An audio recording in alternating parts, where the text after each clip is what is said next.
À travers cet ouvrage, l'auteur Babacar Ndiaye explore les réalités souvent méconnues de l'entreprise entre défis professionnels et impact sur la vie personnelle. Un récit qui met en lumière les difficultés, mais aussi les opportunités auxquelles font face les acteurs du monde du travail. Comme le titre l'indique, c'est relater un peu ma vie privée qui part de mon enfance, de mon éducation, la vie que j'ai vécue avec mes parents qui m'ont mis à l'école coranique, qui m'ont mis aussi à l'école. Mais après cette vie, et puis aussi les enseignants que nous avions eus, après cette vie d'enfance, je suis passé à la vie professionnelle où j'ai fréquenté un établissement public comme la SONES pendant 15 ans. Après cela, j'ai créé ma propre entreprise. Et cette entreprise-là, où j'ai eu des difficultés, où j'ai eu des périodes c'était l'objet du livre. C'est pour que les générations futures, quand même, puissent voir par où on est passé.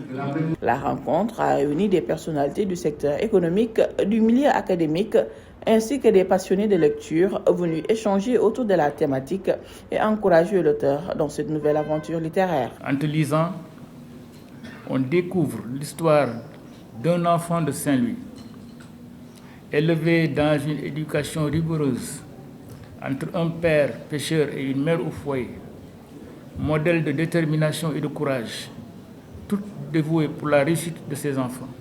On y retrouve aussi l'adolescent studieux, engagé, qui n'hésitait pas à soutenir sa famille dans les tâches quotidiennes. Ton récit met en lumière un parcours exemplaire, celui d'un jeune professionnel qui a débuté comme cadre à la Société nationale des eaux du Sénégal, où tu aurais pu rester dans une zone de confort, avant d'aller relever le défi audacieux de l'entrepreneur en créant plusieurs entreprises, dont Jour fut le fleuron. À travers ces pages, tu nous transmets une véritable leçon de persévérance, d'humilité et de courage. Merci pour cela. Mais ton essai n'est pas seulement autobiographique. Il est aussi un témoignage lucide sur notre société. Il souligne avec force les obstacles rencontrés par de nombreux entrepreneurs sénégalais, confrontés au manque de soutien de l'État et des banques, ainsi qu'à la concurrence redoutable des grandes entreprises étrangères. Il met en lumière l'écart entre les institutions créées et les résultats attendus, et nous interpelle, nous tous, sur les raisons profondes des échecs répétés de nos politiques d'industrialisation depuis l'indépendance. La cérémonie a été marquée par un vibrant hommage rendu à Feu Abdoulaye Bounafal, ancien directeur de la SONES, salué pour son engagement et son parcours exemplaire. Cet hommage-là, il était voulu. Je n'ai jamais eu l'occasion de le faire. Et beaucoup d'entre nous qui sont passés entre ses mains ont cherché à avoir cette occasion. Dieu a fait que je l'ai eu et j'en ai profité. J'en ai profité pour rendre hommage à un homme qui était notre mentor.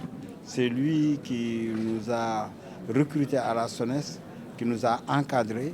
Et cet encadrement a eu beaucoup de résultats. Parce que la plupart d'entre nous sont devenus des chefs d'entreprise, certains sont devenus des directeurs généraux, etc. Avec ce livre, Babacar Ndiaye invite à une réflexion sur la gouvernance, la gestion des ressources humaines et la place de l'humain dans l'entreprise.